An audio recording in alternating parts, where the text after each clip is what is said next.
Hey fellow backyard boys, Nick here. So it started snowing today, so I wanted to just talk to you guys about how to shoot a PVC bow in cold weather. Now, one of the biggest concerns people have with PVC bows is whether or not they can be used in cold weather. And the answer is yes. The only thing to keep in mind though is that as the temperature goes down, PVC pipe gets more brittle. What this means is that the pipe can still perform well as a bow, you just need to be able to work with it. In this regard, PVC is a lot like wooden self bows. When you're working with wooden bows in cold temperatures, you really need to, I wouldn't say baby them, but you really need to be attentive as to how you treat them and what you do with them, and just different things that happen to them along the way. Wood also gets more brittle as it gets cold. Bows especially are more prone to breakage or failure when the weather is really cold.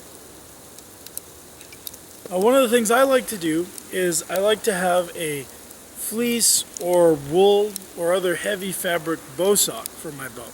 Now this isn't going to keep all the cold out.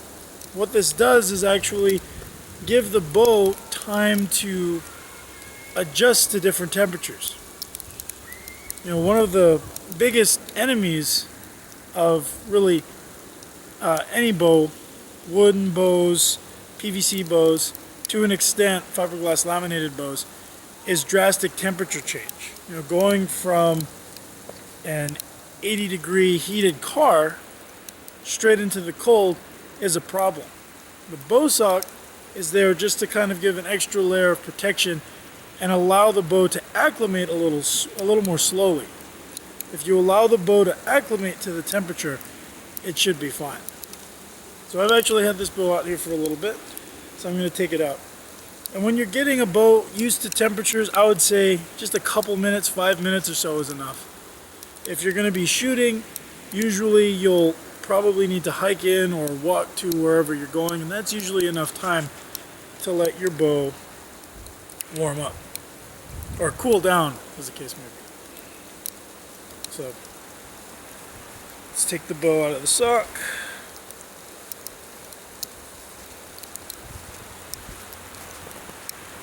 I actually shot this bow for you guys the last time it started snowing. And this bow is a little over a year and a half old now. So it's an older bow, and it's had a few thousand shots already put through it. It's a really nice, dependable bow, 50 pounds and 28 inches. Now, what you want to do is, once you've taken your bow out of the sock, you want to string it up. And you have to be very careful when stringing your bow. I like to have my bow string on the limb like this.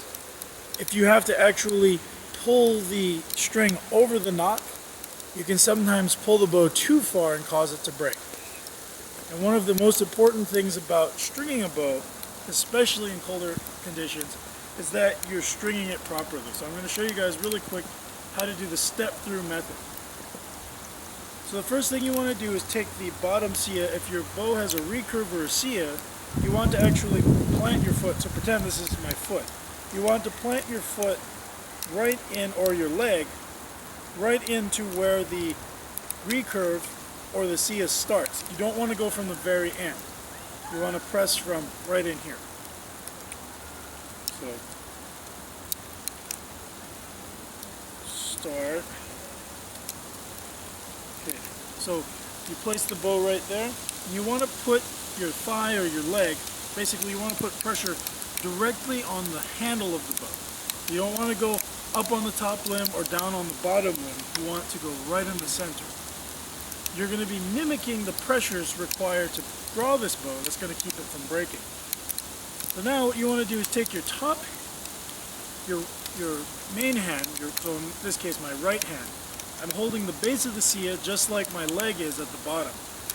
And I'm going to start pushing downward and inward. I'm not pushing forward, I'm not pushing up. I'm pushing downward and inward, just like the bowstring. As I do this, my other hand slips the string up and into the knot. Now once your bow is strung, let it sit. I've gone ahead and let the bow sit for about 5 minutes now. Once you've let the bow just sit and kind of warm up and get used to the idea of bending, you can start by doing half draws. So this is just bring the bow back just a few inches at first, then a little more, and a little more, and a little more, until you're at just about full draw. Now it's important that when you're doing this, you do not pull your bow to full draw and hold it there. Once you touch anchor, you want to bring it back down. It's very important for PVC and wooden self bows, especially as the temperature gets lower, as it gets colder. You don't want to hold your bow at full draw because that puts the bow under a lot of strain. It'll even put fiberglass laminated bows under a lot of strain. And you can get more life out of your bow if you only hold enough to bring your bow to anchor and then release. Now that may change the way you shoot, and for some people it's not possible. You know, that's just not how they shoot. And so that's just something to keep in mind, that, you know, this is a way of shooting that will really prolong the life of your bow. But as long as it works for you and you're fine with it potentially having a shorter life, then you can shoot it however you want. But just keep in mind that shooting it this way is going to help you reduce the likelihood of it breaking or failing on you. So now that you've kind of let it rest and kind of exercised it a bit, you can start to shoot. As far as arrows go, I like to use heavier arrows when it's cold. I normally like heavy arrows, but especially when it's cold, the heavier your arrow, the less residual energy will be left in your bow, especially for a bow that does have hand shot. And that brings us to another point. My brace height on this bow is fairly low. It's about 6 inches. For bows in cold conditions, or bows made for cold conditions, I would say a lower brace height is better, somewhere from about 6 to 7 inches. As you get to 8 inches plus, you will have a lot of residual energy left in the limbs, and that could cause problems. Potentially, when you release the arrow, it could cause the bow to break. So, now that you're ready to shoot, what I like to do is, as you're getting ready to shoot, give the bow a couple of half draws first. Just start off light, just the way you were exercising it, and just keep exercising it. And once you feel like you can pull it to full draw, you know, take stock of your target, figure out where you're going to be shooting, draw it, and the moment you hit anchor, release. Here we go.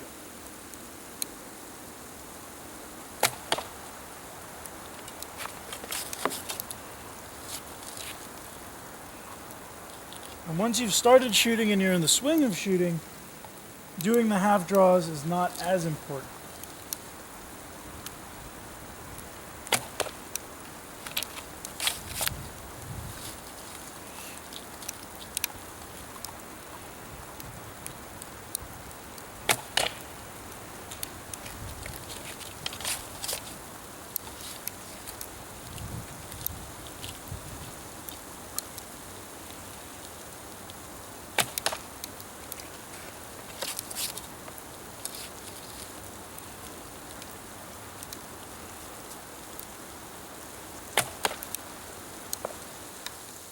There it is. And another thing to keep in mind is, if you're going to be going for a very long time and you're going to be out in the cold for a very long period of time, it's a good idea to unstring your bow when you're not using it. You know, if you know you're going to go a couple hours without touching your bow, it's a good idea to just go ahead and unstring it. The less stress the bow is under while it's really cold, the better.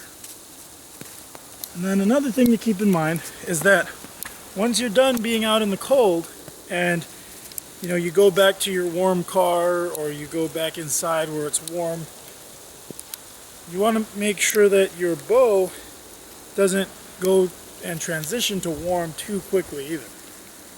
You know, it's not really the cold that hurts it, it's the temperature change that really can cause a lot of damage. So I wouldn't go and just prop this in front of a fire or something. You know, if you're going into a car, you know, put it into the coolest spot of the car, usually away from any vents.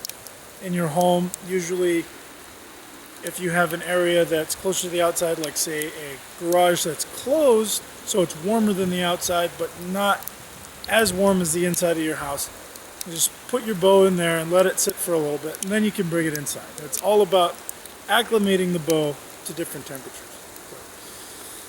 Well, thanks for watching, and we'll see how the weather does, and maybe I'll be able to do that other video. But thanks for watching. I'll see you guys next time. Bye.